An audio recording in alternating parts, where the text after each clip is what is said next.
Good evening, everybody. This is Greg, and this is Mariner of Spirit. And I'm here tonight. Thank God I'm back. It's been a long couple weeks. I know I missed last week, and that was because I was a little ill, and I still am slightly ill. And it's all due to me overindulging, I think, and doing what I do.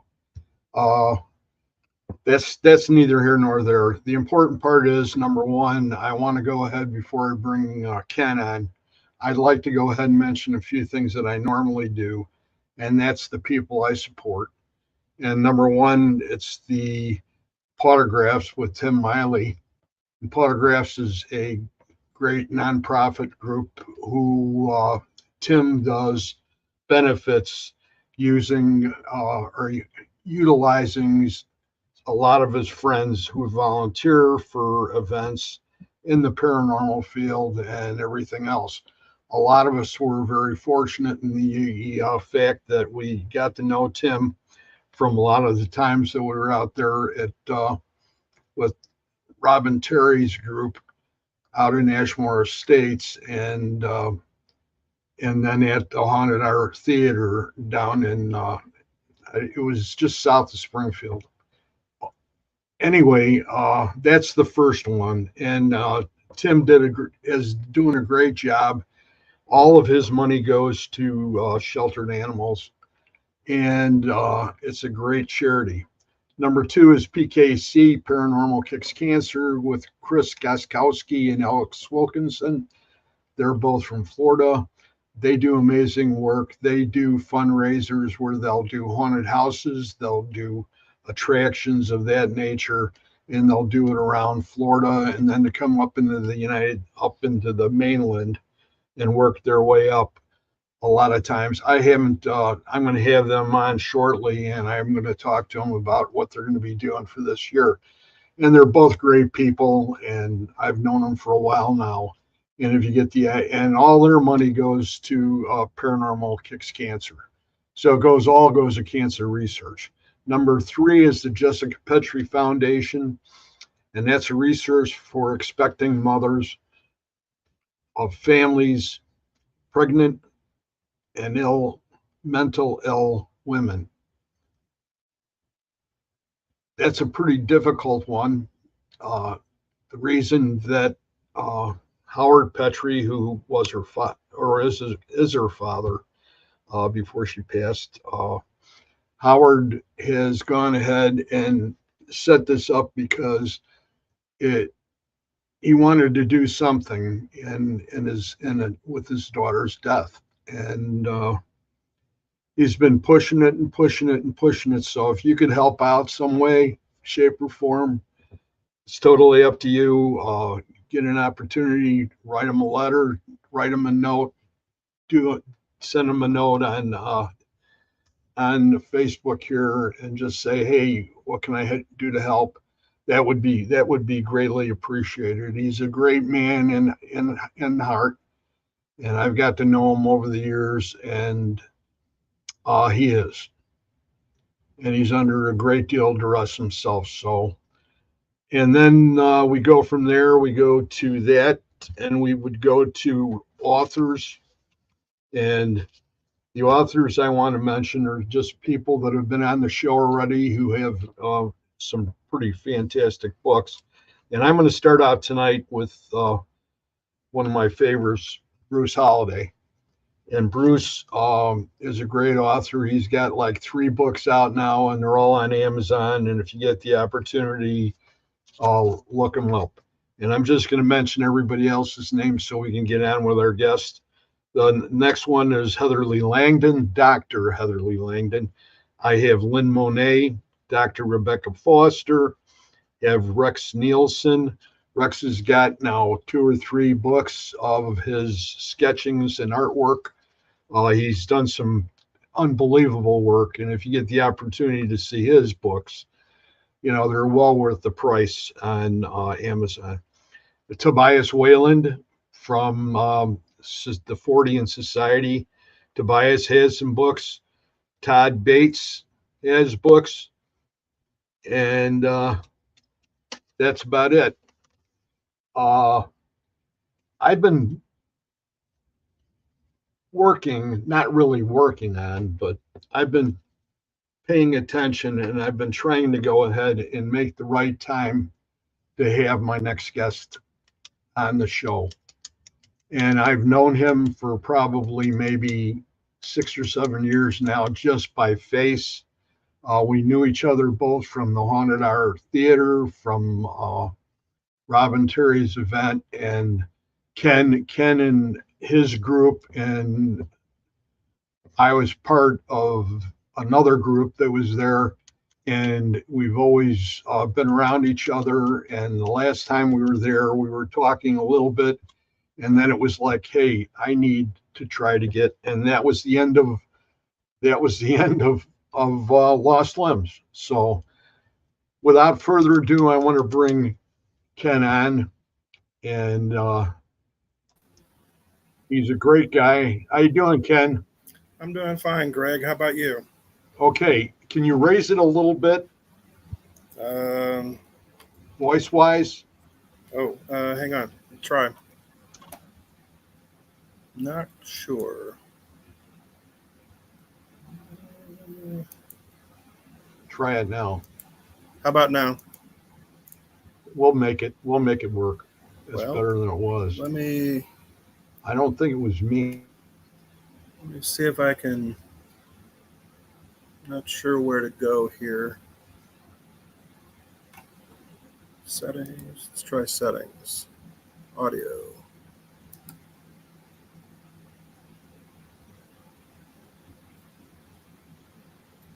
I think it's all the way as far as I can go. Oh, now I've lost you completely. Hang on a second. I can't hear you.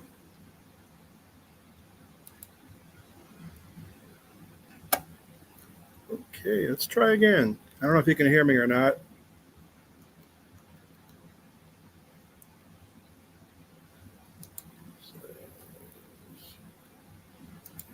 Audio.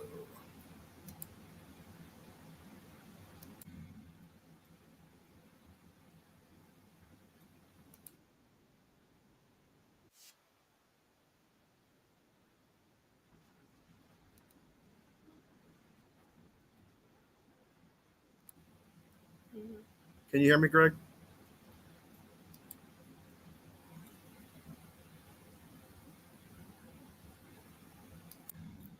Greg, can you hear me? Technical difficulties. How about now, Greg?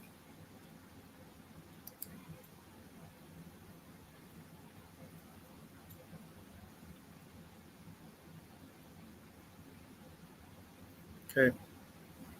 I can't hear you. Can you hear me?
How about now?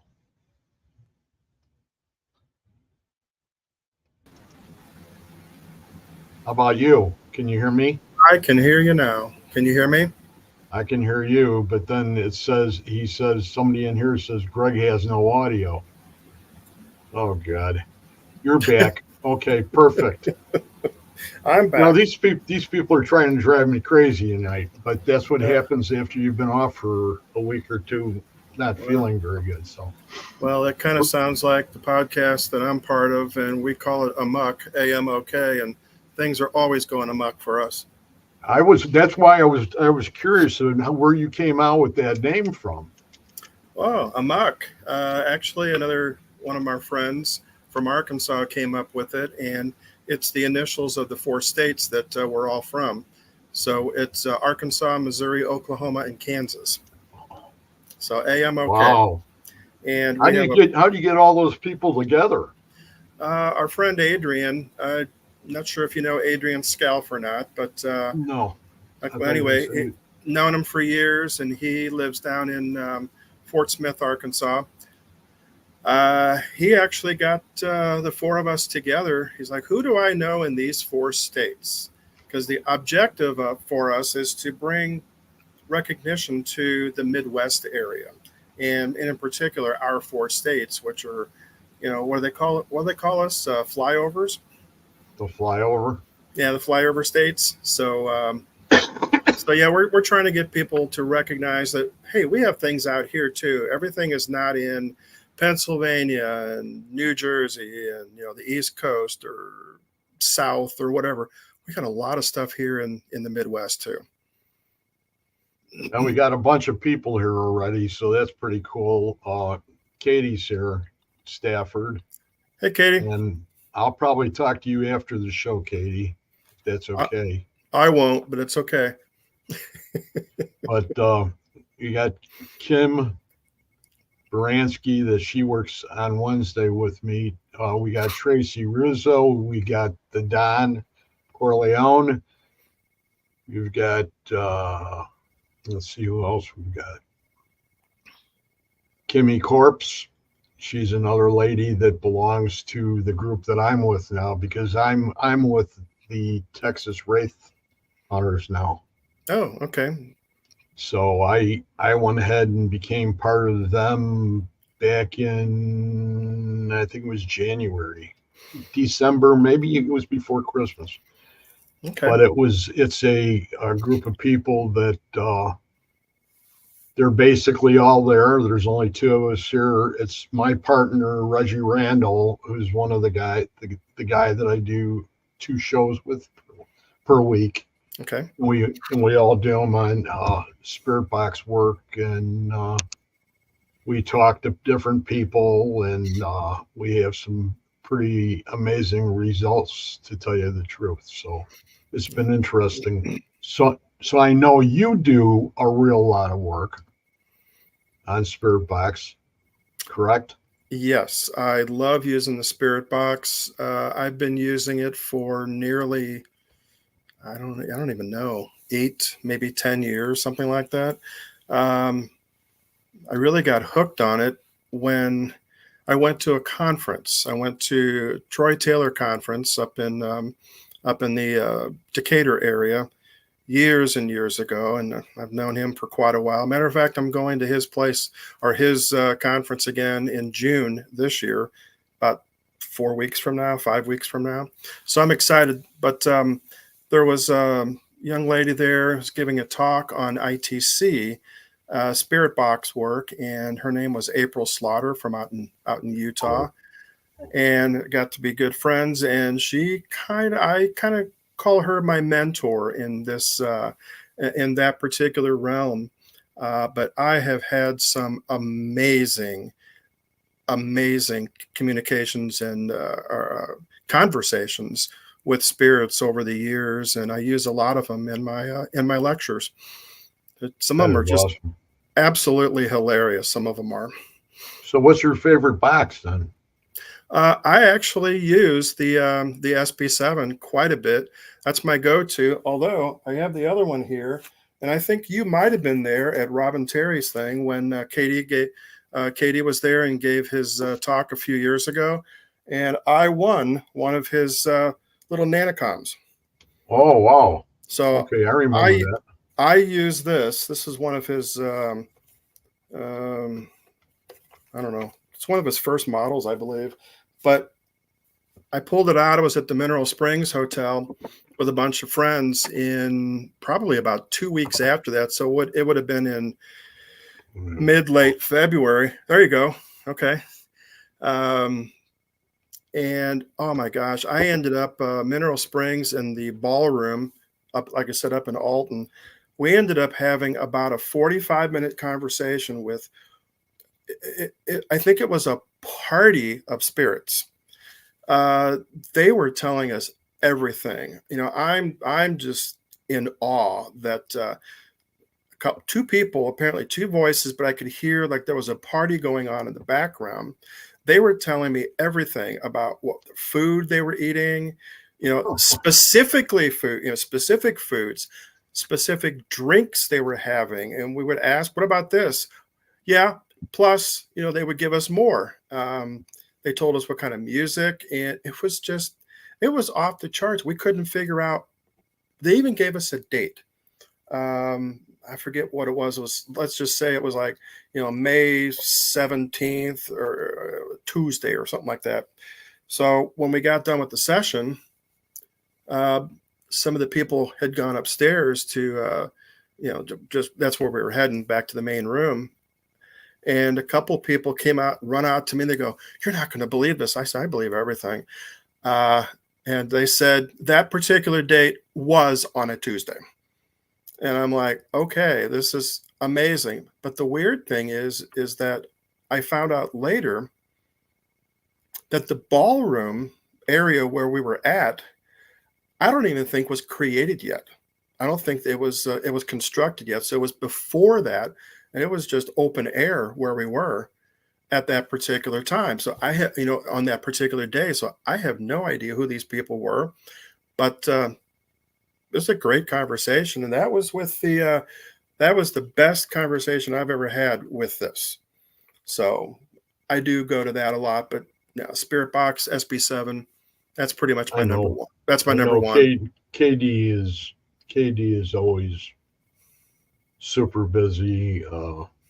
I do pick at him every once in a while, once a week about, and then, between him and Austin Maynard, and then with his lovely wife, Katie, I usually keep in contact with Katie all the time, but she's been busier than to be with a Ben Stinger right now. So yeah, they're tough to get a hold of now and then, but I did have they were a guest on the Amok show. Oh, I don't know, 4 or 5 months ago, but I ran into him down in Potosi with PTF, Greg Myers, and I'm not sure if you know those guys or not. So I go to some of their events too. I was in Potosi. He was there. Good chat with him. I also saw him down in the Pythian Castle back in August of last year. And he let me use a couple of his new toys and, ITC type stuff. And it was like, this is pretty cool. So I kind of hung out with that unit for a good 2-3 hours, and I was getting some pretty good activity. What it was called, I don't know. All I know is I love it when there's a reverb, because you hear the same answer 3 or 4 times. It's like, oh, this is great. So it wasn't this one. This is a RoboBox. Might have been. That's been it's unbelievable. Yeah, there's a lot of controls on it. I know that little knobs and stuff. Yeah, these are all adjustments. Okay. For sweeps and stuff. Okay. So I mean, it was something that as soon as I went ahead and we were talking at night one night, and Katie and I'm looking at him going, what is that box over there? Just to instigate something, Oh, sure. The next thing I know, I end up and I have one. So Oh, it's awesome. I just haven't had the time to really go ahead and do it since I've been. We started on our trip. We had a big trip that we went down to San Antonio. Oh, okay. So of course we know it's in San Antonio, Oh, and yeah. I'm one of those old kids that used to sit in front and watch the Walt Disney Channel or Walt Disney Oh, Mickey Mouse Club, Wonderful World of Disney. Yep. and used to watch every episode of Davy Crockett. Oh, okay. That's how far Gotcha. back I go. So I mean, it was like, and watched every movie about it, and it was just like that was one of the ones that's on my bucket list. Mm-hmm.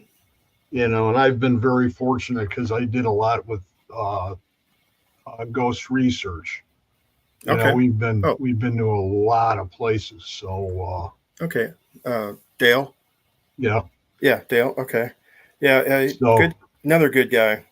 So you were actually able to investigate the Alamo?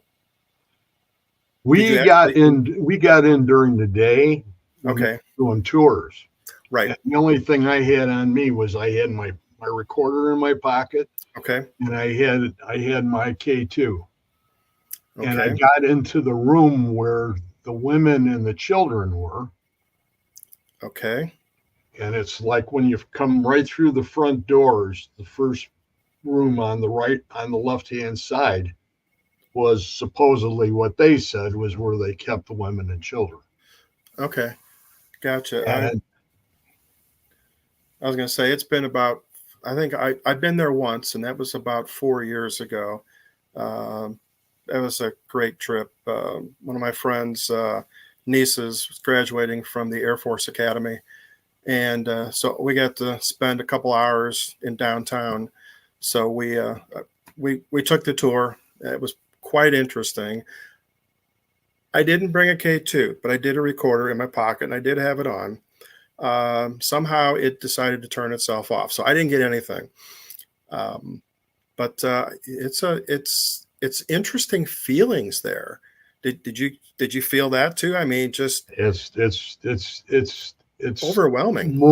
it's not as much as Gettysburg, Okay, correct. but it's more than you can name any big investigation, prison wise, Hmm. anything that had any real, uh, bad things that happened. Yep. A lot of the places, a lot of the homes we investigated, a lot of the all the way across. Even if you went to Valeska, Okay. same thing. I never picked it up as much at Valeska, but when I got there, the first thing I had to do, and we were on a day tour. You know what I mean? Hmm. We can go ahead and walk in, and the first thing I had to do is I had to touch the wall. Okay. I have no idea why, but I touched it then, and I touched it probably 5 times before I left. And we went back at 2:30 in the morning, 3 o'clock in the morning, right around there with nobody there, Okay. and did more work. There was a lot of filming done because my partner does a lot of filming, and so does Anthony Salavos. He's the founder of the Wraith Hunters, Oh, and okay. he does some amazing film work, and it's a great unit the way it's put together with the Okay. people. And Reggie and I usually work with Reggie, or Reggie will work by himself if it gets really crazy, and then I just go ahead, and I had one of the other members that I was helping inside this bunker, and then we were out in this woods, and it was It was an area out east of San Antonio, Okay. and that night we did like 5 different investigations, but we did the Wow. woods, and it's got some bad things involved in it. So it's got there's some bad spirit and things. So, I'm always keeping myself covered. And we ended up where I was inside this bunker on these hills, and these people would go in there and do sacrifices. Wow. I don't know, I never got into any of it. All I know is that one of the guys in the group was in front of me, and he was on the ground, and he had his iPad out, and he was doing this really cool experiment, and it involved letters, and it Okay. was random letters across the board. Who he had a group of words that he had taken the letters and you know sort of scrambled them all up and put them on the each word had all those letters up there. Okay. So he would say to the spirit, he'd say, "Okay, spirit, this is this first one we're going to try tonight. You were 9 for 10 the last time we did this. The last time I was here. Let's see what we can do tonight, okay?" And then, he starts going to it, and he put the iPad up there with the letters and said, "Okay, what's the word?" I think it was probably maybe 20 minutes. They got every word out of 10. Wow. Now, was it from the Ovilus that they were getting the words, or did they I don't know. did I they don't. I don't. unscramble them, or He was picking word before he even got there. He had his no? list all made up. No, I understand that, but I meant, how did the spirits figure out the words and tell you? Was it through spirit I box? guess. I guess. I guess there's somebody there that's one of them is literally looking at the The iPad. iPad Okay. and actually playing games with the letters. Interesting. I'm always interested in learning I hope new, I didn't new, give out new. too much information, but now you're a secret letter holder now. Uh, it's just I'm always interested in learning some new Yes. ways to do things. It's like a couple of people that I think also I hang out with. He met us all up in Robin's uh, art theater, and also in the at the art theater. Uh, we were in, I can't remember the name of the place. I think it was in Kokomo, Indiana, and I keep thinking it might have been the Davies house. Um, and we spent the night there.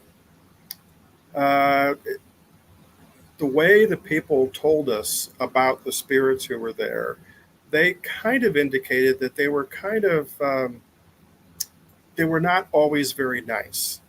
I walk and people were very uncomfortable going there. I go in there, I'm like, oh, this is pretty cool. They're not bugging me at all. And I actually saw a couple of shadow figures, on the stairwell. It was an upstairs area, and the ladies I was with, they were kind of nervous.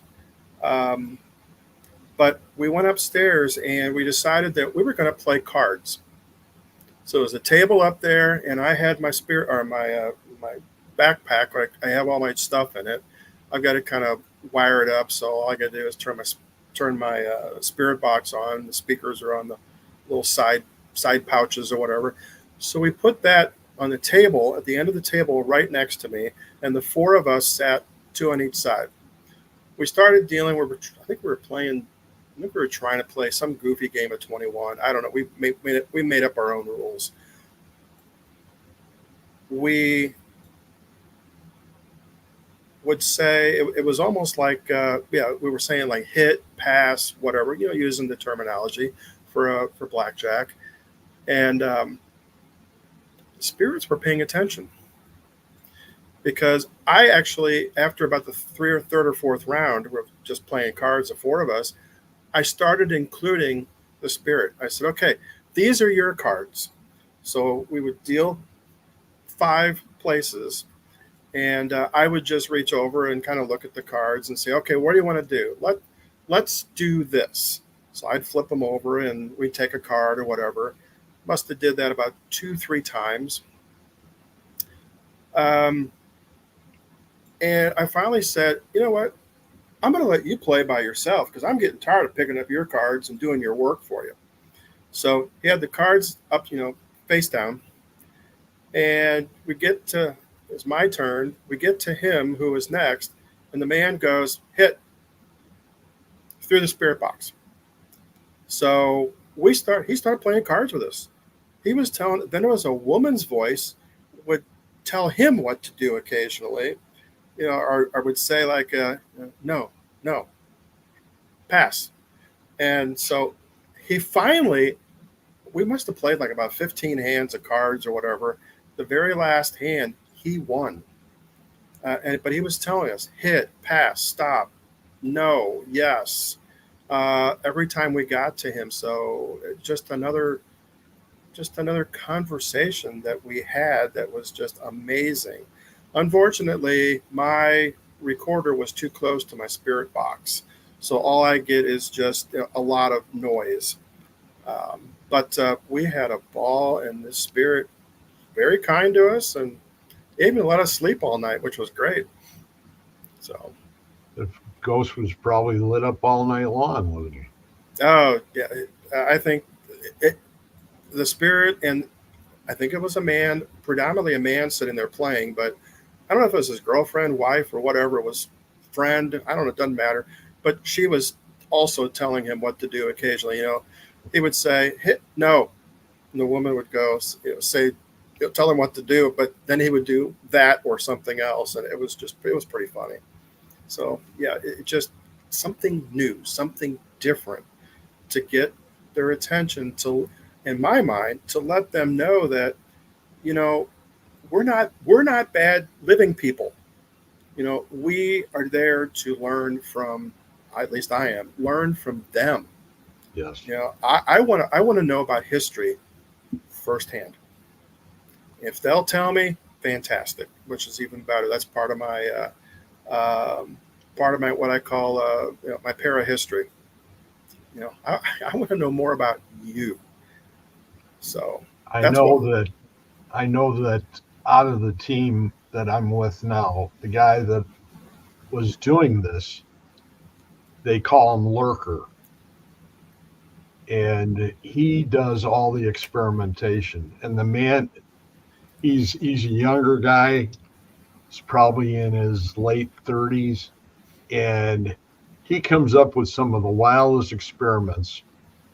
And it's just like, he says, Greg, I'm going to do this. And I said, well, I'm not going to be able to watch.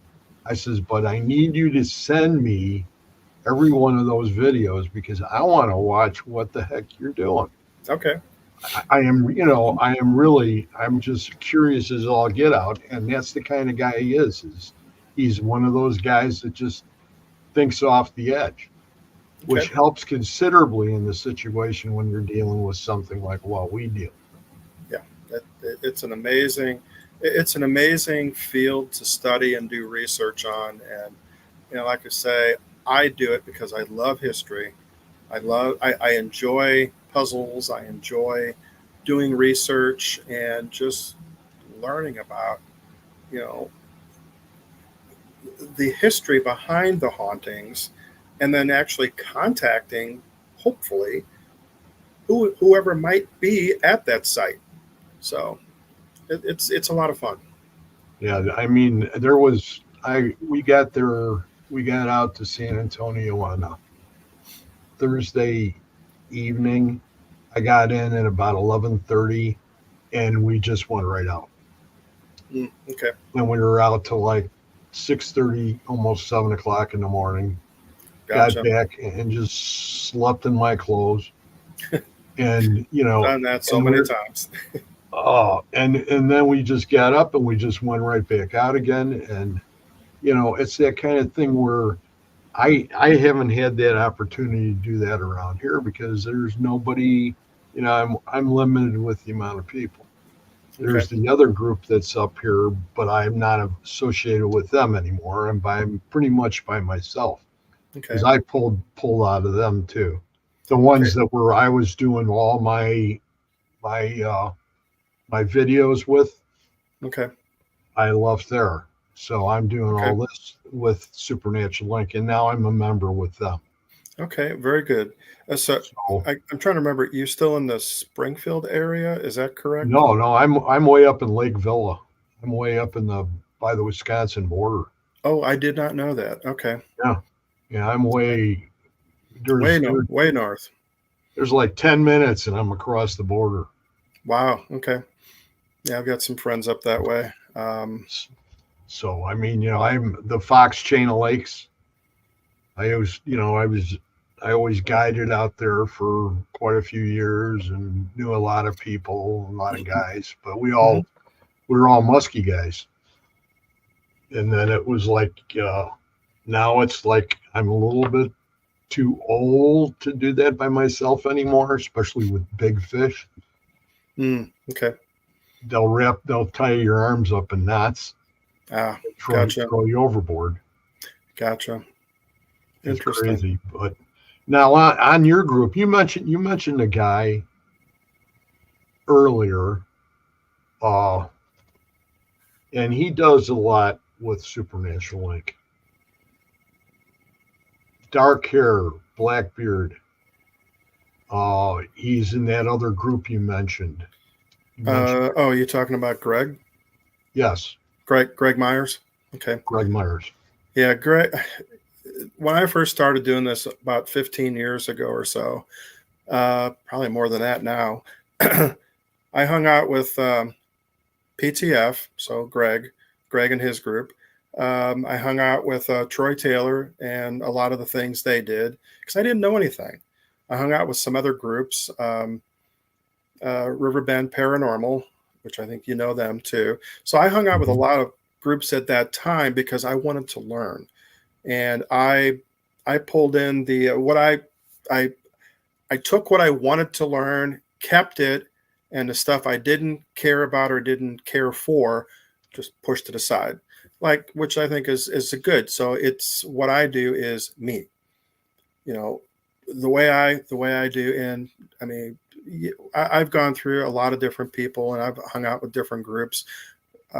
We've had a lot of groups. I'm sorry, a lot of individuals, for example, in Monster Paranormal. But right now, for the past few years, especially about a year or two before COVID hit, it's just me, and it's lectures now, and just having fun, just getting out there and hanging out with different people, such as yourself, meeting you, talking to people at conferences, learning some new things, and just hanging out with people. Hey, we got an opening. You want to go with us? Oh, heck yeah. No, no problem. What's it cost? I don't even care. Just let me go. So I've been fortunate to be able to have seen a lot of things across the United States. Um, but yeah, but Greg's a good guy. So Greg Myers. So you say Yeah. you know him, or he used Well, to. I knew he was one of the guys that Katie used to talk about all the time. Oh, okay. She'd mention his name, and I'd go, "You know Greg Myers, right?" I said, "Oh, I don't think so." And then we were there at the conference, and all of a sudden it was like, "Oh, Greg Myers, there he Yeah, is, right there." yeah. He went to the. Robin had. My understanding is he had 10 of the uh, 10 of the events.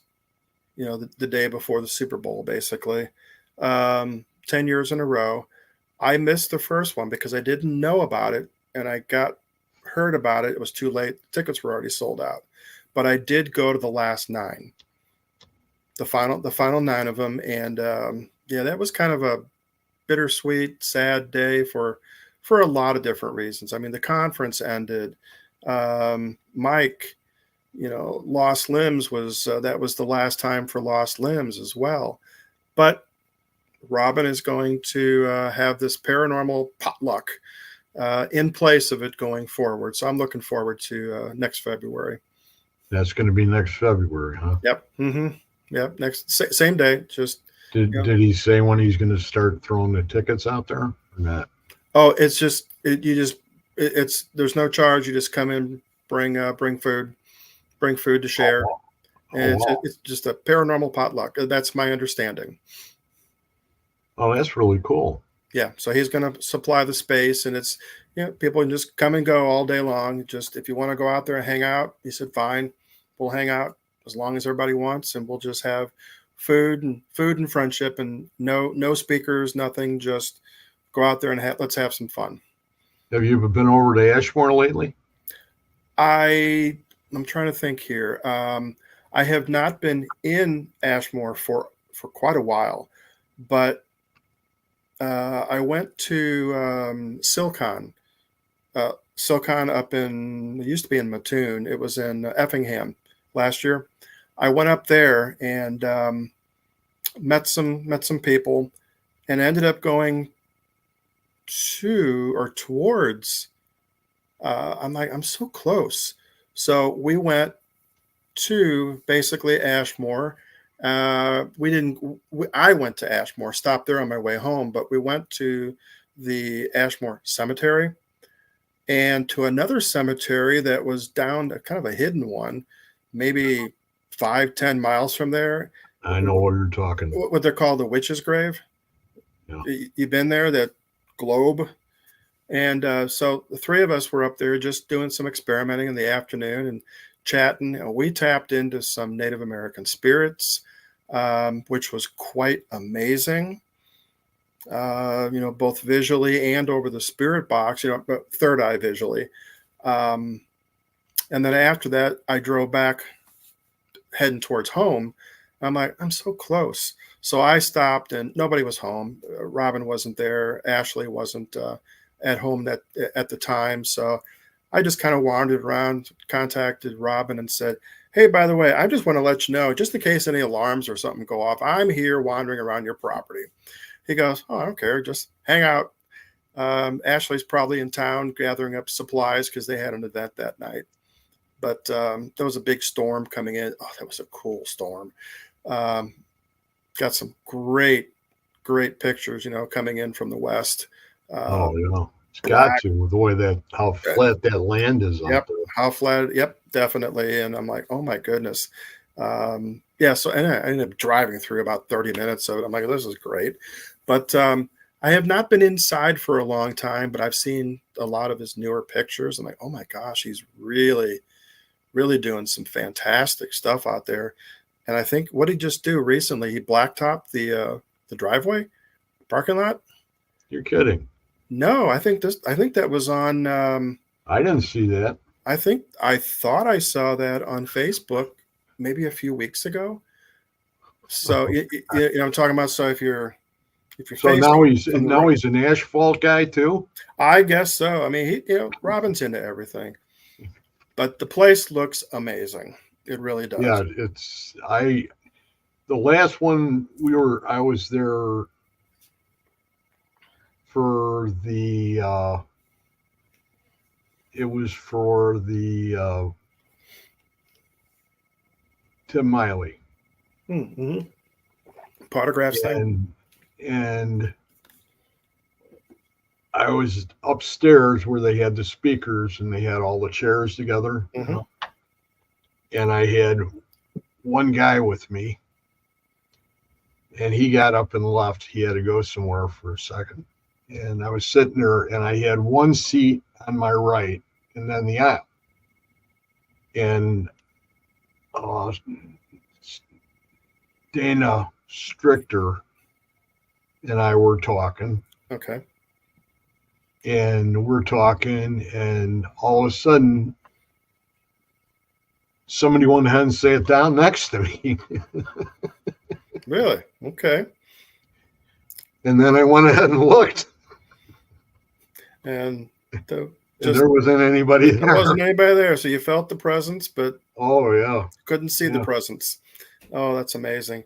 First time I was ever there, Dave Lowry was given the this years ago. He was given the talk, the history of it, and all that. And he was talking about, I always get her name messed up. Is it Alva or Alba, the young girl? I always forget. But she's the one they used to pick on. Well, she's the one that is there a lot, and you'll pick up her voice a lot too. But he said, "Yeah, she's here," and was telling some more stories, and I hear with my ear, because I'm sitting right at the hallway. I'm the first chair, so the hallway is just to my left, and on the second floor, and I hear a little girl go, "That's true," just like a little sing-songy voice, and I'm like, that was amazing. I got up while he's talking, and I'm walking down the hall. He goes, "You're not going to find her." He said, "I heard her too." And I did pick it up on a recording. Where that recording is, I have no idea. It was a long time ago, but yep, that's true. That's pretty cool stuff. Yeah. So it's a great place. Yeah, that is a really great place. Do you do a lot of places around St. Louis? You know, I have I've been very fortunate to be in the right place at the right time, to be able to have gone in and actually investigated a number of places in the St. Louis area. But a lot of them, people don't allow you in. I mean, they don't either. I don't know if they don't believe it, or they just don't want the notoriety. I have no idea. But I have participated in investigating the Fox Theater downtown. I have investigated that. It was, matter of fact, I was the lead investigator for that one many years ago. I've investigated, oh my gosh, what's it called? A couple of smaller places. There was one called the Cafe Ventana. It was in not too far from St. Louis University. St. Louis University. And it was just a little cafe, and there was an old mansion next to it. But I found out three of my friends, sisters, they contacted me and said, "Ken, we were just down here at this place called Cafe Ventana, and their family actually built, their ancestors, the great grandfather, I think, built the mansion, built that whole block that stretches out for, I don't know, it's a city block. They built all that, and that was the location of the Kilgan Pipe Organ Company. Wow. Back in the late 1800s or so, mid to late 1800s. I don't remember all the dates anymore, but that was all of their property, and apparently they're still at this cafe, and predominantly there's a cafe, then there's a small alley with a little bridge that goes into an annex building. I think there were some apartments, like 3 or 4 apartments in that next building, but there's the extension of the cafe on the first floor. They were there a lot. So we were investigating there, ran some bunch of events there for about, I don't know, 3 or 4 years before the management changed. And we were constantly talking to either Charles 2, Charles 3, or even Charles Sr. And they all had different names: Chuck, Charles, Chat. They were telling us all this. I mean, we saw some amazing and heard some amazing things in there. And it's the first time I've actually seen disembodied shoes and about 6 or 7 inches of pant legs walk past a doorway, a glass door. We were given a talk, and it's like, my friend saw a pair of legs go this direction, And we thought, well, probably going towards the bathroom. We were joking about it. And not more than maybe 10 minutes later or 15 minutes later, I see the shoes and the bottom of the pants legs going this direction. And, just outside the glass doors. And I'm like, oh my gosh, this is so cool.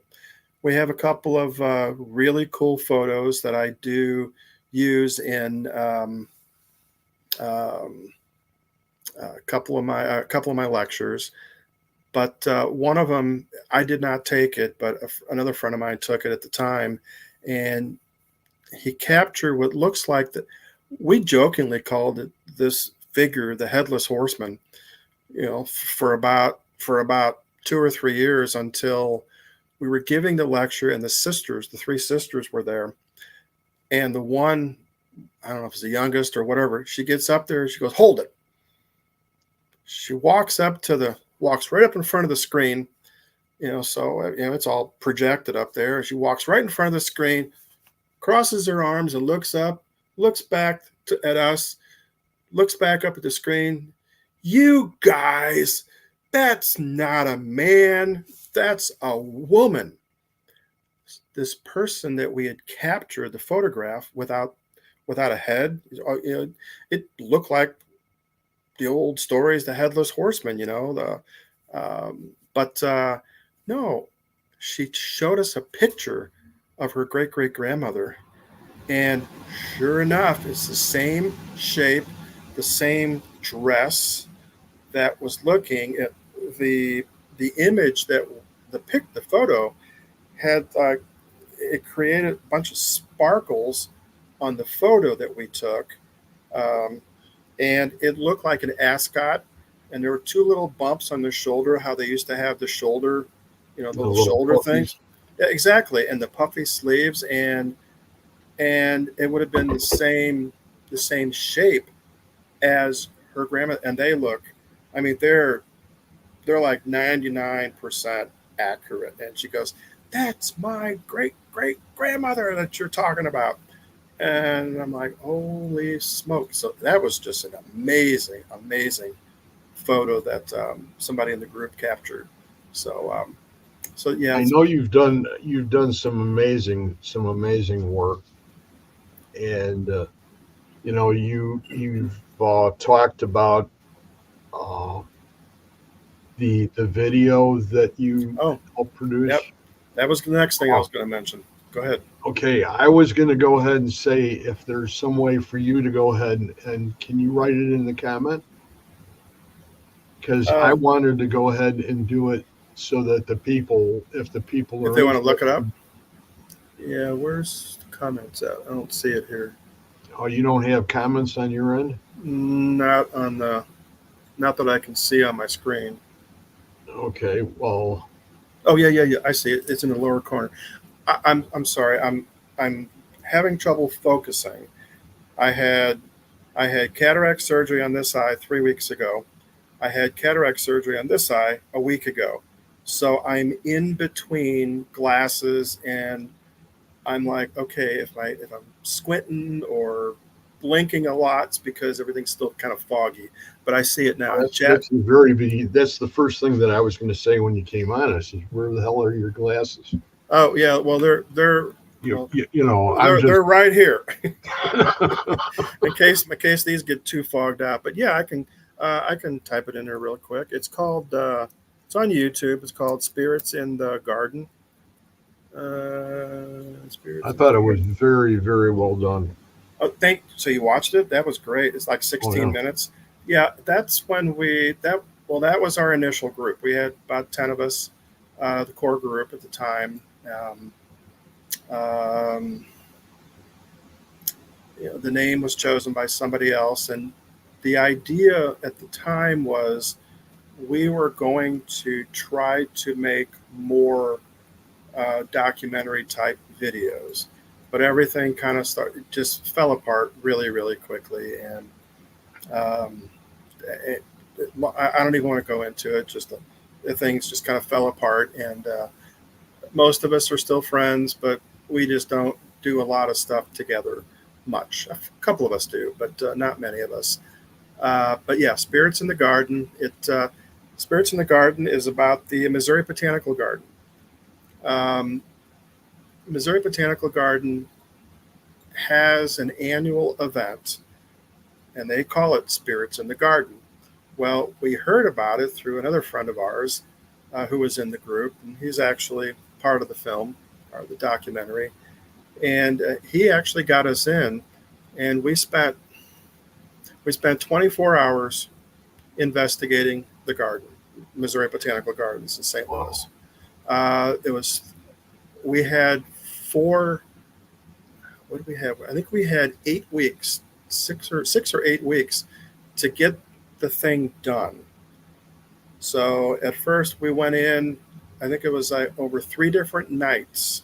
We got there at 8 o'clock at night and spent the entire night in the garden until 4 a.m. Filming and just doing all sorts of stuff, investigating, and came up with all of that stuff that you saw in the film. That's all. It's real, and it's only a part of what we captured. We captured well over 300 pieces of evidence. But Linda Judd put in her HHHP www.youtube to watch, and it's a V equals GO3AJK. That's Spirits in the Garden link. Okay. Okay, so she took care of it already, so you don't have to worry. Thank you. Did you see my comment? I did type something in there. It said Spirits in the Garden. I didn't see anything yet, but she's pretty fast, and she's from California. So. Oh, you know what? I don't know. It looks like it's private chat. Oh, okay. I see another column now. Okay. I see it now. So thank you. Who was that? Linda? Linda Judd. Yeah, I see it. Thank you, Linda. I appreciate it. I put it on the wrong side. So everybody, if you want to go ahead and have 16 minutes of pure enjoyment and entertainment and a lot of great evidence, go ahead and check out Ken's video that he co-produced. Yeah, and I was from, like he said, Missouri. St. Louis, Missouri. It's got to be good. It's in St. Louis. So it was a lot of fun doing that. I mean, I was one of the four co-producers of it, and we had a great time doing it. But the reason we did it was because, like I said, the garden began an event that year called Spirits in the Garden, and their spirits were distilleries and wineries. It's an adult Halloween party, and we knew the place was haunted. We gathered up stories from the employees. All the stories are the employees' stories, and then we found evidence to support them, which was absolutely amazing. But yeah, we've been. I think this might be the 9th year that they've been doing it, and Monster has been involved with it for almost all of those years. So how did you come up with the name Monster? I actually did not. Stephen LaChance came up with that one. He was the narrator for our documentary. He came up with it, and it's stuck ever since. So, yeah. I know the last time I saw you was probably maybe 4 years ago. Okay. That was the last Robin event. You mean at the at the Haunted Art. Yeah. No, they had one. The final one was last year. His final event. We're talking about. Was it really? Yeah, that was number 10. It was last February, because this will be number 11, and this is just a paranormal potluck. You're talking about the Our Unity. That's right. We were. Yes. Yeah. So that was last February was the last time I went. But then again, so that's when you and I talked. I kind of remember that back by the old car. Right. I think we were standing back there where all the. And you had the girls with you that were from that other team. Oh yeah, they're good friends of mine. You're talking about? Well, they weren't with me, but yeah, Karen Karen, Andrea, and Patty. And don't they have a? Do they have a podcast? I don't think they have a podcast, but they do a lot of investigating together, quite a bit, and we've all been friends for. Well, I knew Karen. Here's how I put it. I've known Karen the longest. I've known Karen for 20 years because I used to work. We both used to work at Western Union here in St. Louis. I've known Patty for about 15, and I've known Andrea for about 10. So, and No. we just been hanging out together for a long, long time. We have a blast. Matter of fact, those three were the other the blackjack players that were at the Davies house. We were all playing cards with the spirits that night, and we've done it a couple times, and it's hilarious. It's great. Do you think the girls draw more spirits than the boys do You know, in a card game? oh, in the card game, Just I out of think curiosity. I don't know, but we were all joking and laughing and everything, and I think they were responding to them pretty well. Okay. Yeah, I do. So You know, I do think that. I always get this picture where they're standing at the back, with their leaning against the wall and they're watching the girls on the table. Linda, I see your message here. We were just playing. We were playing blackjack. We were talking about that a while ago. 21. That's the card game we were playing with the spirits. It's either stick or hit. So, but yeah, that was kind of fun. I was thinking of something else a little bit ago. You were talking about, um, the tablet. I think you were talking about using a tablet with the words. And I remember, I go on vacations.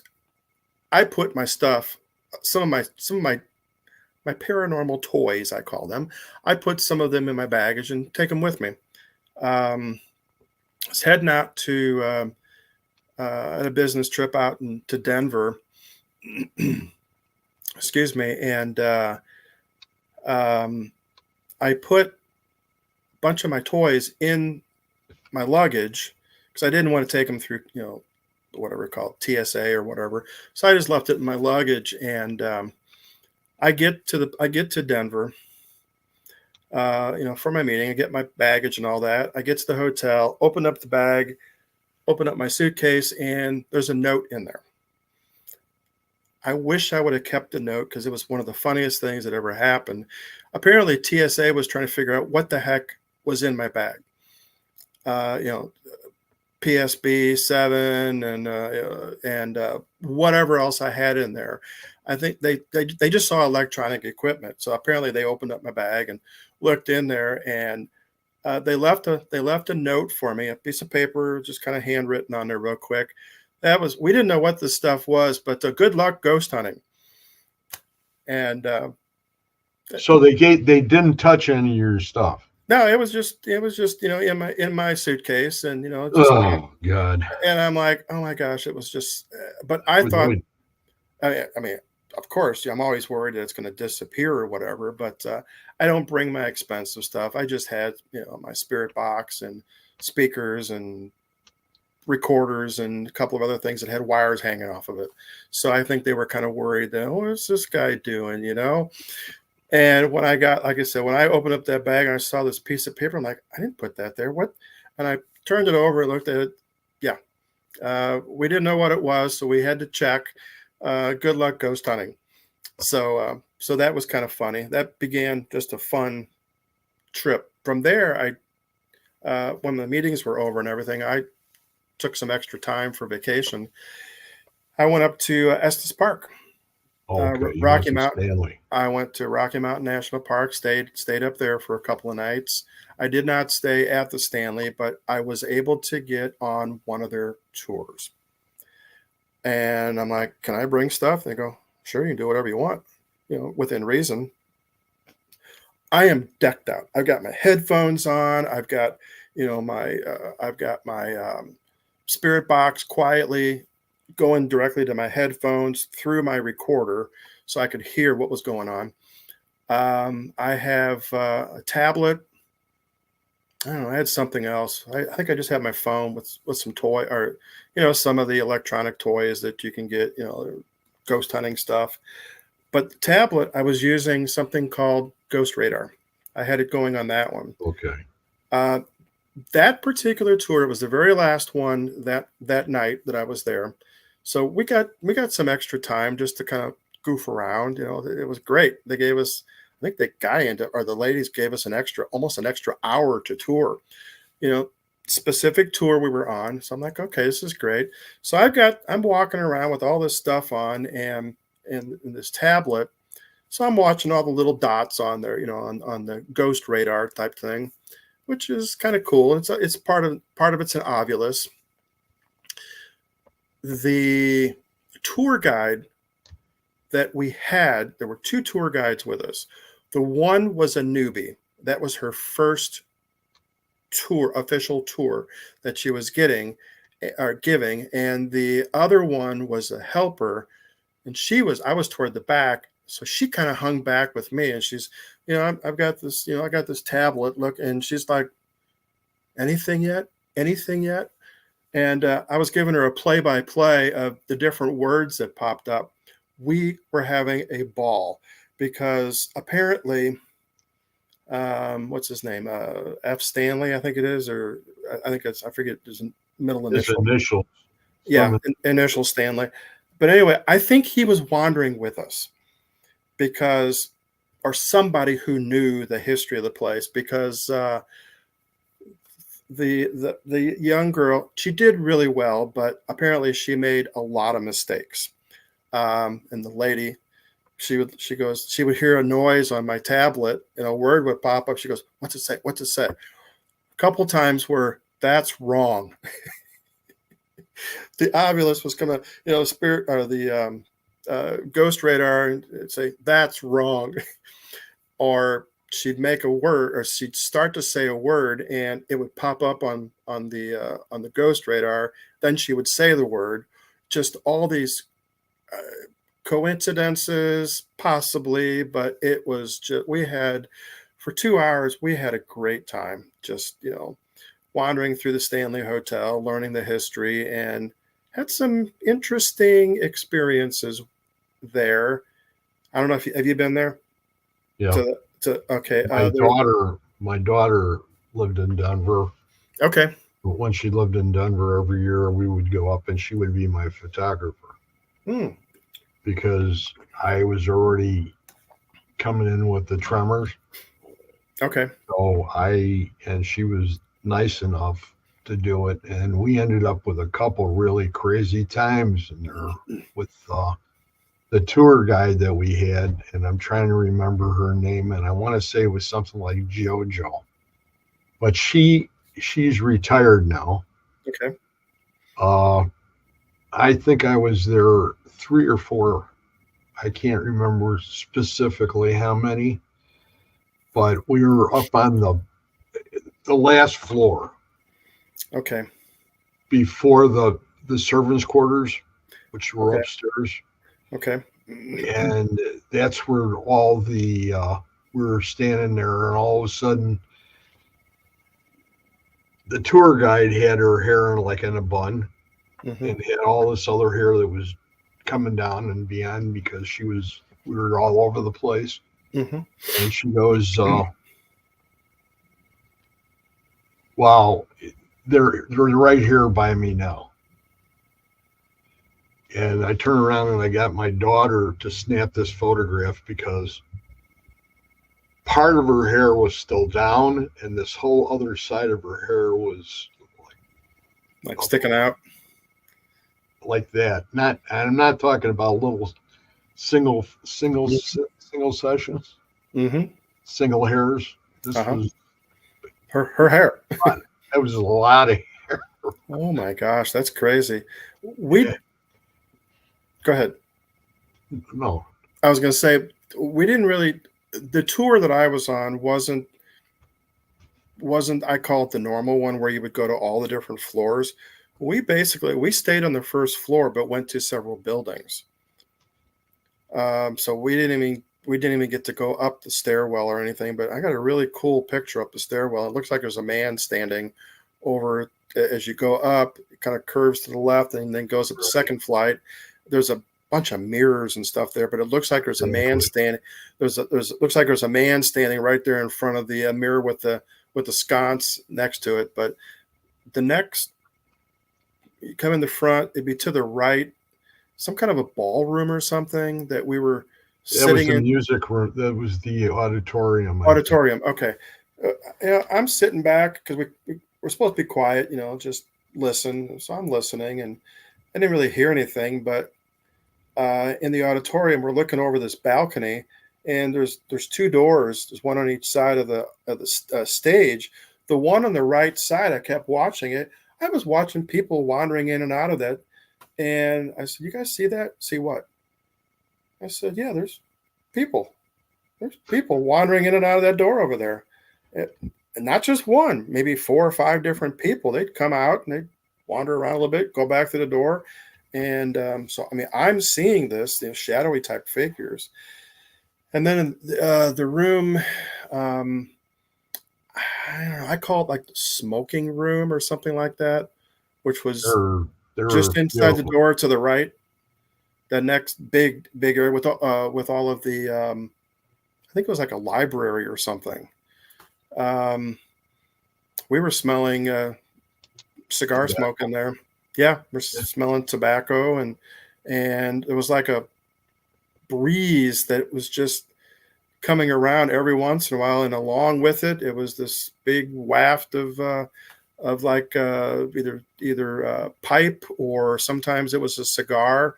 And some of us, there's probably about 15 of us in the group that went, but yeah, several of us actually. Were you in that elevator? No, we did not get to go in the elevator. We did not get to go upstairs or downstairs at all. Well, I'm saying that I'm just bringing up the elevator because of the fact of what goes on. Oh, okay. It stops. It just quits functioning all by itself. Okay. And we were in it, and we were going up to the 3rd floor, I think it was. Okay. We got in it at the right in the off the lobby. Okay. We got in it, and as this started to go up, that's when we had that smoke. Ah, okay. Gotcha. I don't know if Mr. Stanley smoked or not, but I just thought it was fascinating, and that is a fascinating tale there. Did you hear any of the stories about, because they had the old-fashioned desk, the hotel desk. It was still there, and they had all the keys hanging up on the back. I do know that while we were standing there talking, one of those keys jumped off the hook and landed on the floor. I don't know which one, but the guy kind of walked over there that was working there, kind of scooped it up real quick and put it back on the hook. But could have been anything. Maybe he didn't have it on there right, but one of the keys jumped on the floor. So I know that is just and now my daughter's out in Bellevue, Washington, so she's north of Seattle. Okay. And so I have a lot of opportunities out there with the Navy and stuff to go ahead, and I was on a destroyer out there, which was the Turner Joy. Okay. Which was the one that started, that was the vessel that started Vietnam and ended Vietnam. Really? Okay. It was in the Gulf. Okay. And a shore battery.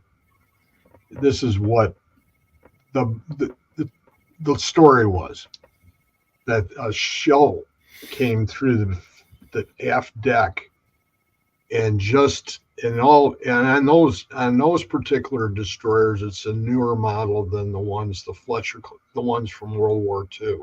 Okay. So instead of having 4 or 5 inchers, it had 3. Okay. So it only had 1 in the back, and that's where this round went through. And it had it by about maybe 2.5, 3 feet. It would hit that magazine, and that whole entire destroyer would have been gone. Wow. And that's what started the Gulf of Tonkin resolution. That's when they decided that we were going in. Wow. Okay. And at the end of the war, or when they were pulling everybody out from Saigon, and everybody was in the embassy up there on top of the roof, all those people, she was out there firing the last shots of support, because she was pretty much one of the last ships out there. Wow. That was that was, Vietnam War was my era. Started before, I mean, I did not serve. But I thank you for serving. I do appreciate that. You're welcome. But when I turned, just before I turned 18, they stopped the draft. I was, I think they stopped that in 74, I believe it was. Lucky dog. And yeah, I got an early birthday during the year, so my birthday's in March. So they kept saying, "Yeah, you're gonna get a low number." So, but whatever. But I did not have to serve. I know my brother did. He was in the Navy and in the Air Force for about. I think he ended up staying in for about 12 years before the government, just dropped the military down by a third. I think that was back in 90 or something like that. Yeah. But yeah, a number of I knew a lot of people who served over there. So, in the trenches. So, yeah, but anyway, thank you for your years of service too. I do appreciate that. I know a lot of other people do too. I know it's getting a little late. You're getting tired? No, I actually took a nap before I had a long day at work, and I'm like, I'm gonna take about an hour nap. So I'm doing great. It's up to you. So we'll go till like the half-hour mark. Sure. Whatever. You know those gentlemen that were in Hellier, Connor Randall and Carl Pfeiffer? No, I'm not familiar. They were 2 of the tour guides at the Stanley. Okay. And they're the ones that supposedly developed the Estes method. Oh, the Estes method? Upstairs of the auditorium there. Oh, okay.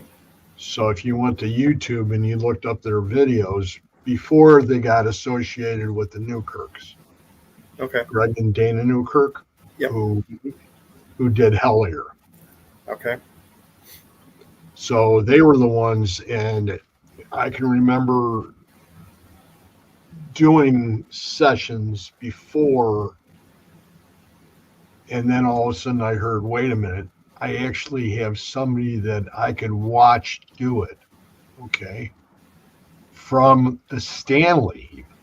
Wow, okay. Because they were, and Connor Randall was the one he was the magnet. Okay. So, he was the man. And he's the one that started the whole thing, right? I just got so friggin' pumped watching that I'll tell you what, I was just like on fire. My world was changing tremendously at that point. And it was going from running around and carrying around, 5 different pieces of equipment, and nothing was making any sense. And my big thing with going ahead and doing spirit box sessions all fell apart at Gettysburg. Okay. That's an entirely different story, but the point of it being that the respect that's necessary for great communication is on, you have to have the intention. Tension. Yep. You can't have 3 or 4 people there, and you have one person that wants to communicate with spirit, and you have 3 that are just sitting there like, they're waiting for the bus to pick them up. You know what I mean? Oh yeah. Yeah. And let's get through it. Let's get through this. And that happened. That happened at the Triangular Field with me. Okay.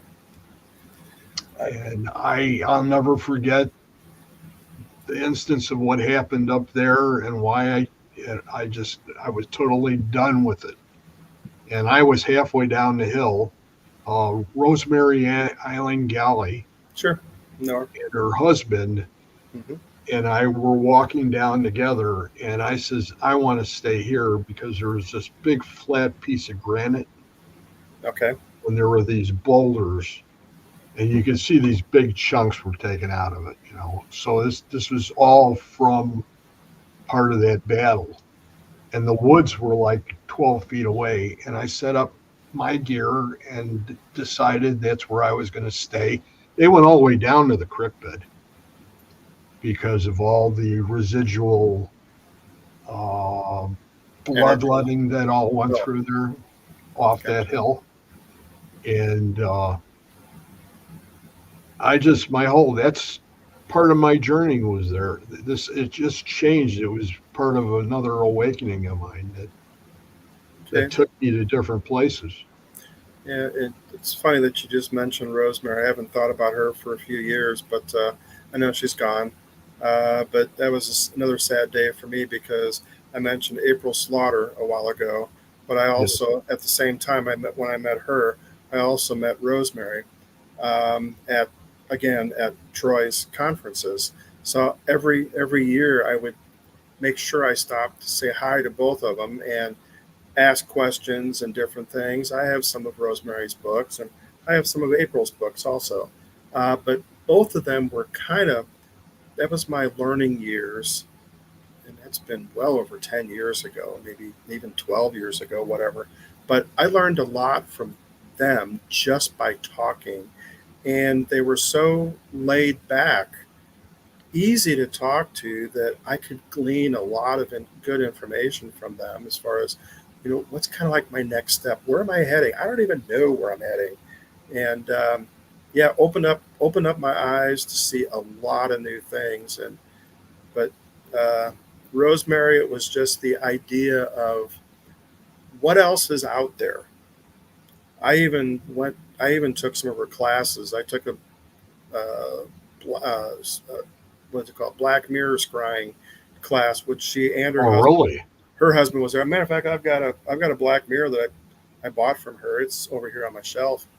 But I discovered during that session, we were there for maybe a 2-hour session, hour and a half, 2 hours, whatever it was.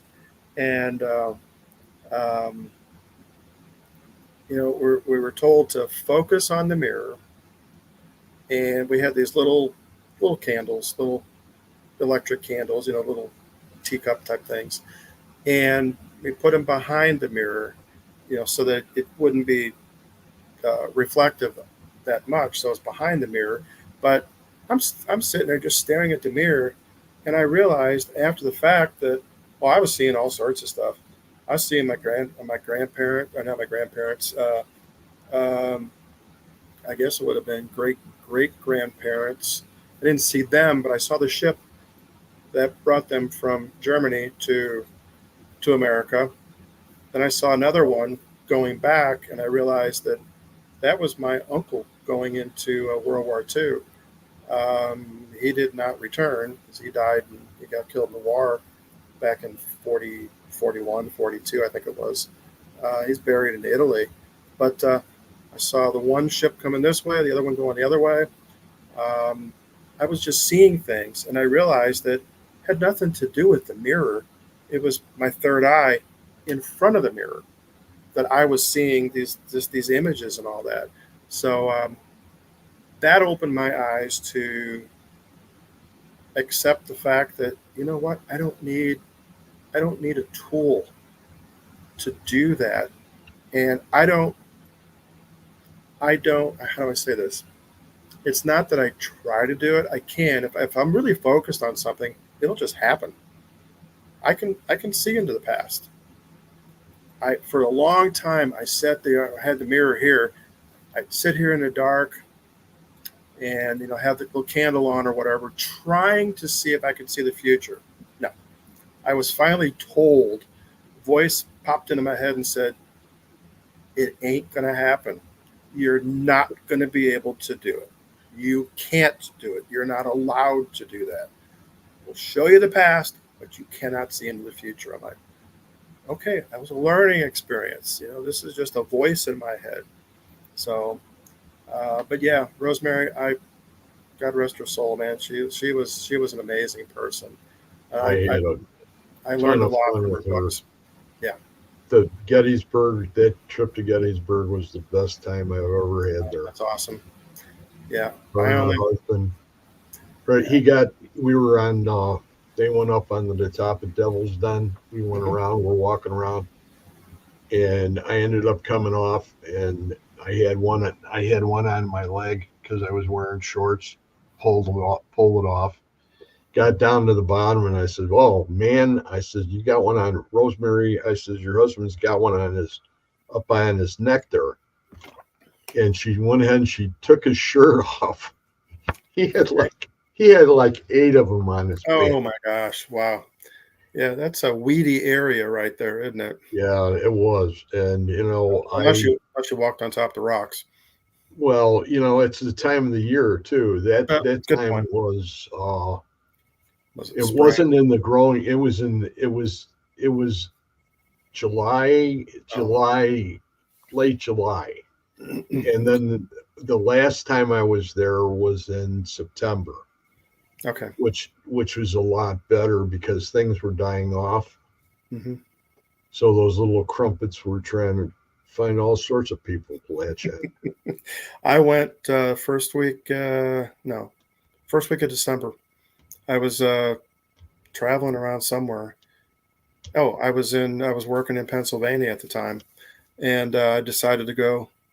I I had nothing to do. I couldn't work the following week, so I flew back into Harrisburg, and I'm like, okay, my car's there. Which direction do I want to go? Because I can either go back to the hotel, 2 hours one direction and just do nothing for a couple of days, uh, or 2 hours to the right, going west. And I'm like, oh hell, I'm gonna go to Gettysburg. I've never been there, and I'm glad I did. I was gonna spend one night there. I ended up spending four nights there, and I'm wandering around. Nobody was around because the season had just ended November 30th. Just after Thanksgiving, the season just it's out of season now. I'm wandering around. I'm wandering around 2, 3 o'clock in the morning, just walking battlefields and just cruising around and going on ghost hunts. And I had a great time. And Let me ask you something. mhm, You've been to a lot of battlefields across the country, probably. a few of them. Has there been any particular battlefield where you feel that it was being abused as far as being a national landmark? That was being abused. You know what I mean? Like, Yeah, not that I when can think of. you got guys. The reason I'm saying this is that really irritated me the second time we were at Gettysburg. We were over by oh boy, you know where the tower is? I can't think of the field right there. It's not the wheat field. Um, It's called something is else. that And by the spring? the Is it spring is is down further. that's down further? Okay, I spent some time there. But Um, anyway, what it amounted to was, oh, everybody's out there. We're all doing it off the road, and the fields all open, and these kids are out there throwing M80s and oh, stuff like this out there in the dark oh, because they close down at 11 o'clock. And I brought it up, and I brought it up to a couple friends of, well, on the new group that I'm with, the Wraith Hunters, because Mhm. we're down there in San Antonio, and we're at the Alamo. It's 2:30 in the morning, and you have all these marshals, Okay. and they have big guns. Yeah. They're around there, and and I said to one of our group, I said, you know what? They'd never have anything like that happen here. Yeah. I've not experienced that. I mean, I like I mean, said, random, just chaos. yeah. And But I was out of season. I didn't say I was. It was in the middle of the day when I went to the Alamo. It was in the afternoon, so it's pretty quiet. A lot of tourists in the area, but Gettysburg, Gettysburg, I was there during the day, but it was out of season. Like I said, this was December. I think I got there on the 30th of November, and December. I was there until December 5th. I went back to Reading, Pennsylvania, where I was working. So there was nobody. There was nobody there. Very few people, very few guests. I've been out to what was it? The Battle of Lexington, Missouri, skirmish out there. Um, Very quiet. It's not very. Uh, there's not a lot of folks out there, but I've been out there a few times on the weekends. Uh, I can't remember the name of the place down in. Georgia. No, haven't been to Georgia. I'm thinking of Missouri here. There's one place down near between Springfield and Joplin area. There's another battlefield down there that I visited not long ago. Again, pretty quiet. It's mostly drive through. Um, yeah, I haven't experienced anything like you're saying, so I'm sad for you, but I wouldn't put it past people nowadays because I there's it's there's no patriotism anymore. it's the kind of thing that has to be repeated, and people have to talk about it and Yeah, say, hey, look, this is hallowed ground. yeah, You don't do it in a frigging cemetery, yeah, and that's what that is. It's a yeah. giant cemetery, That's exactly right. and the best cemetery we have. Yeah, It's the most beautiful cemetery we have, yep. and Uh, it's something that has to be cherished, and for generations. yep. You And know, I respected. I I need to talk to you more next time we get together about your psychic abilities. I'd like to see where you're at with it because you keep on mentioning your third eye. And Interesting. yes, and I have some really unbelievably crazy stories, yeah, with experiences like that, with, seeing apparitions, seeing angels. I've seen a few of them. Um, and not everything is for me. Uh, Not everything is just about the ghosts, as they say. I mean, I've had some UFO experiences, a couple of them. Um, UAPs, seen some things that no clue what they were. Cryptids, I've seen a couple of cryptids, which is amazing in itself too. Matter of fact, I was just talking to Rebecca Foster actually last night. oh, you Um, were. yeah, How's she doing? she's doing very well, and If you talk to her, tell her I haven't given up in her. okay, I'm still I, on I'm going to be my talking to her list. again in a couple weeks, I think. She's been pretty busy lately, but I saw her last night, and she was here in St. Louis for a little bit, a couple of days or whatever. I mean, it was a specific reason, but I'm not going to go into that. Um, but it was good to see her, and we chatted a little bit. And I have no idea where I was going to go with that comment. But anyway, She's a person. Bigfoot. We were talking about Bigfoot last night. Bigfoot. Yeah, because I know she's really getting into that, and There's the founder of the Wraith. hunters right there. Anthony is in the room. Hey Anthony, how are you? Now, who was on your video that you sent me? Was that your wraith hunters? The video that you sent me? That was the guys from the group. I can't remember where I was, or okay, I was going to say I didn't see you in unless you were out wandering around somewhere else. But they were talking about the tunnel, and they were talking about they were trying to. Was that the beginning? Was that the intro to the new video? It could have been. Could have been. You guys spent about an hour out there at this was in Texas somewhere, and they were trying to decipher the encryption on the tunnel wall. Okay. It turned out that, and I'm looking at it going, oh, that's Satan's den or Satan something or another. But I'm like, that was an interesting. It was an interesting video, and I tell you, at first I'm like, why did you send me this? And I'm looking, and I see this. In my head, I'm seeing this strange, I thought, creature up ahead that was just staying ahead of you guys. And I'm like, are you guys following a Bigfoot? What is that? Finally, after about the first couple of minutes, you get closer and it's one of your partners. But because he's walking along the creek bed or whatever it was, and along that wall of granite, well, not granite. I'll tell you what, that's the kind of thing that everybody should do at least once in their life. Yeah. And the other one is go to Vietnam. Okay. I've done some hiking. I actually do with a spirit box on. I actually go over here to Cahokia Mountains, which is just across the river over in Illinois. I spent a lot of time in Illinois because I'm 10 miles from the river where I live.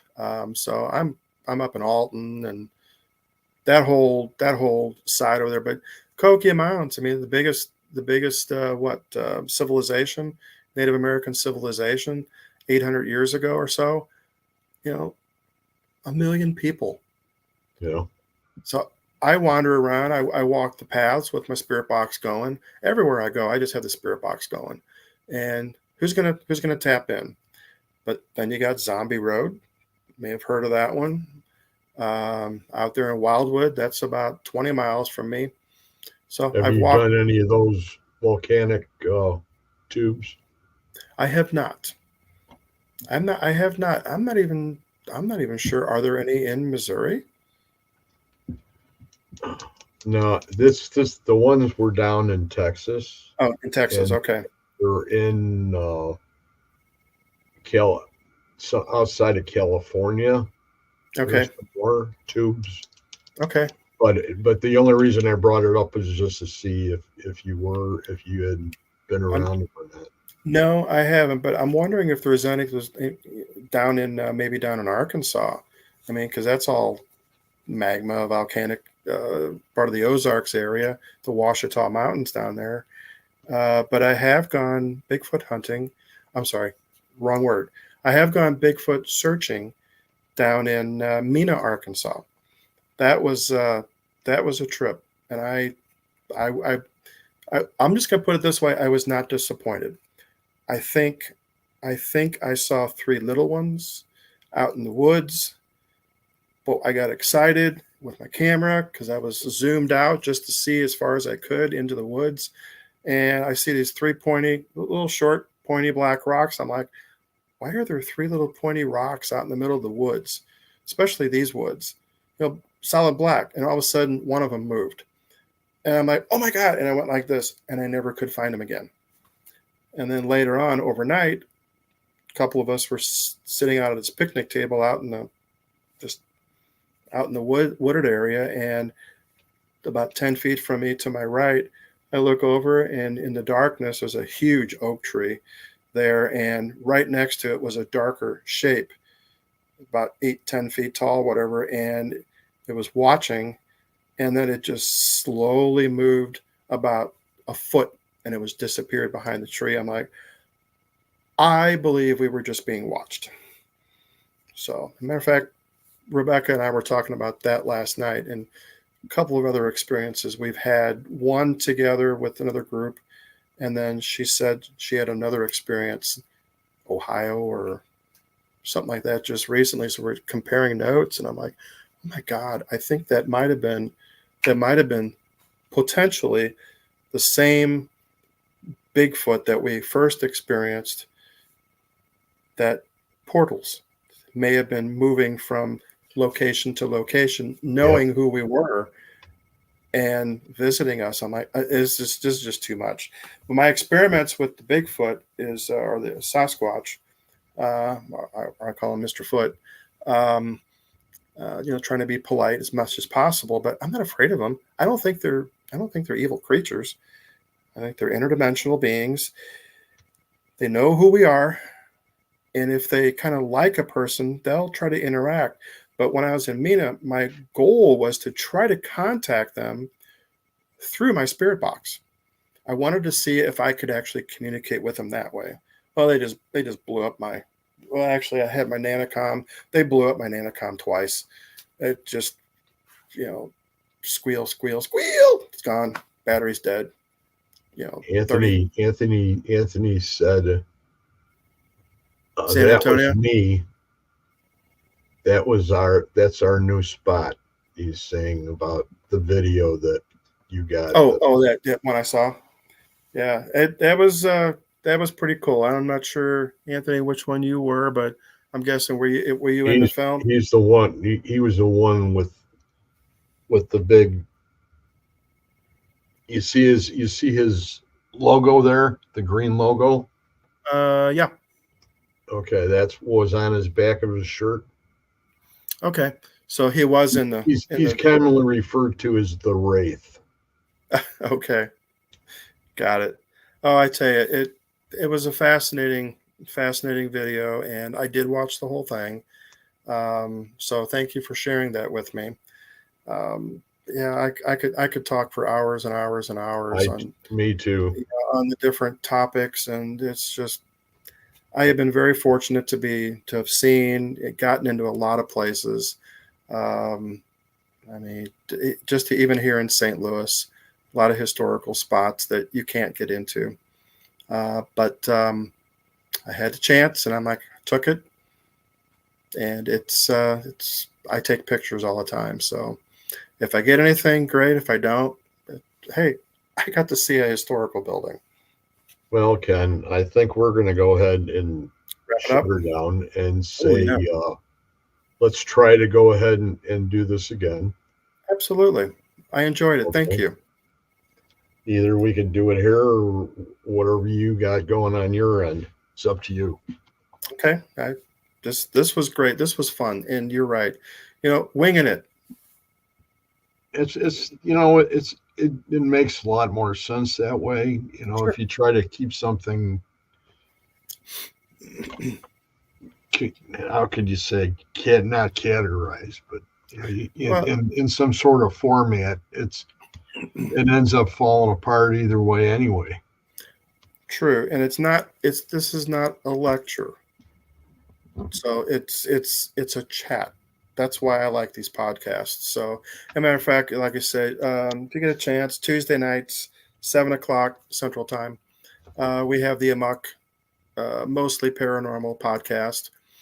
It's not always like last week. This past week, I ended up talking to.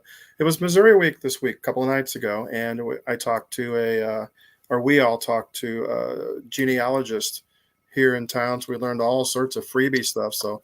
Look us up on Facebook. This is our second year we've been doing this. It's weekly. So we've got maybe 70 or 80 episodes out there now. So good stuff. Anthony says we're going into the tunnel next week. Oh, God. All right. Bring a bigger flashlight, Anthony. Yeah. All you have is your phone last week. Anyway, Greg, thank you so much for tonight. It was a pleasure. And it's great. And I'm going to say this, and I'm going to embarrass myself. If I say Ray Muller, am I off? Nope. That's how my Indiana relatives say it. Okay. I say Raw Miller, but Ray Muller. Either way, then I'm whatever's from easy. Indiana. Well, there you go. There you go. Perfect. It's been a blast. Thank you very much for being here. It's been my pleasure having you on the show. Thank you. Okay. And you got everybody in the chat.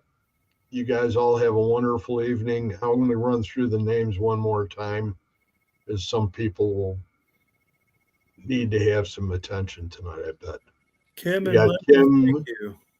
Baranski, who is from out by you. You got Linda Judd, Linda Morrison. Linda Morrison's from Indiana. Okay. Anthony's from, of course, the big state of Texas. Okay. Mike Mowery is a great. I can't place him though, but I know who he is. Victor Santiago is here. I saw his name go by. That's Vic. How you doing, Vic? Linda Judd. Let's go up one more time. That's about Anthony, Linda Judd, Tracy Rizzo. Yeah, I think Don Corleone. I think some of you guys were friends on Facebook, but you can look me up, Monster Paranormal, Facebook. You can look me up on Facebook. So as long as you've got a history out there, you're not.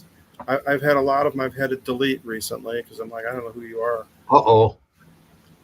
Well, it's been a blast. Thank you very much. And everybody in the chat, thank you. If you want to hang on just for a second, I'll let everybody go here.